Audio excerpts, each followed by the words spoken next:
we are going to use a pencil to puncture a bag that is full up with water and observe what will happen. So the materials are pretty simple. We first need two pencils, and then we need a bag, and that's about it. And we first fill up the bag with water and seal it. You know, the sealing is just for the convenience to carry it. And then what we are going to do is we are going to use a pencil to puncture the bag slowly and go through the entire bag, and we'll see whether there are any waters leaking out. And let's see what will happen.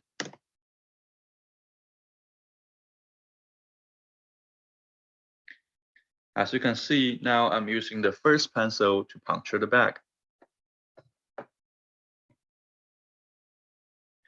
And I let the pencil to go through, like to puncture both sides of the bag, and I go through the entire bag basically.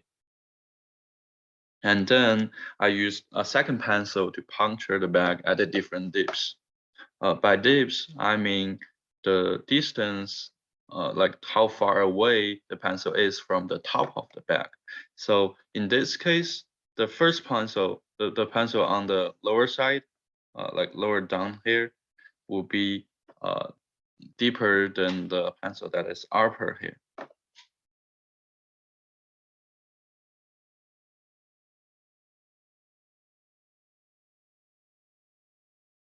See, yeah, as you can see, there isn't any water leaking out. So now I remove both pencil, and let's see how the shape of the water will be at different dips.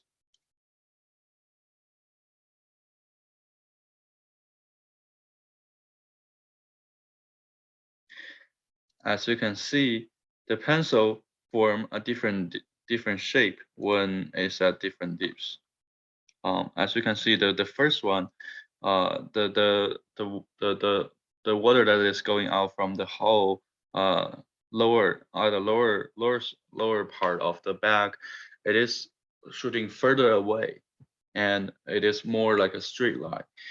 And the water that is coming out on top of the bag, it is forming like a curved shape. It is not going as further as the one that is on the bottom of the bag, right? And I made a little program that will calculate how the shape of the water would be like at different dips. And let's see, let me show you how the shape would be different at different dips. First, let's try, let's say the water is shooting out at a depth of 10 centimeters away from the top of the bag, at the top of the water levels in the bag, actually. Let's see how that would look like. Let's see. As you can see, the water is shooting out pretty straight down. It's not going as further away. It's not going that away, like that further away. It is pretty much only shooting. It is reaching less than 1 meters. At like one is 1 meters away from the bag, from the hole actually. Let's see how the water would look like when let's say it shoot out at a 50 centimeters from the like with a depth of 50 centimeters. Let's see how that would look like. Yeah, as you can see, when it is deeper, the water is shooting out more like a straight line. It is not as curvy as the first one, right? And this is because the deeper it is, the more pressure there will be. That is the case for any fluid, not only water.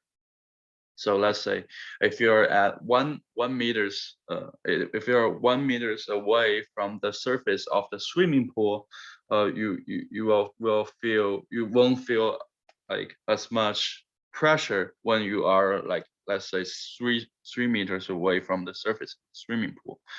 And this is the takeaway for today's home experiment. Um, Basically, the deeper it is, the more pressure there will be. And now let me show you another little demo that will show you that air pressure, atmosphere pressure does exist. So in this little demo, I'm going to fill up a cup with water, and then I'm going to put a card on top of the cup, and I'm going to flip it and see whether the card would fall off. First way up, and then I put the card slowly on top of the cup full up with water, and then I'm going to flip it.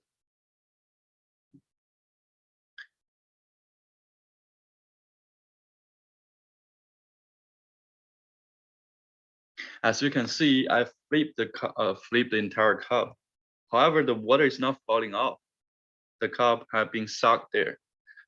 This is because the air pressure is actually holding the card and holding the water inside the cup so that they won't fall off.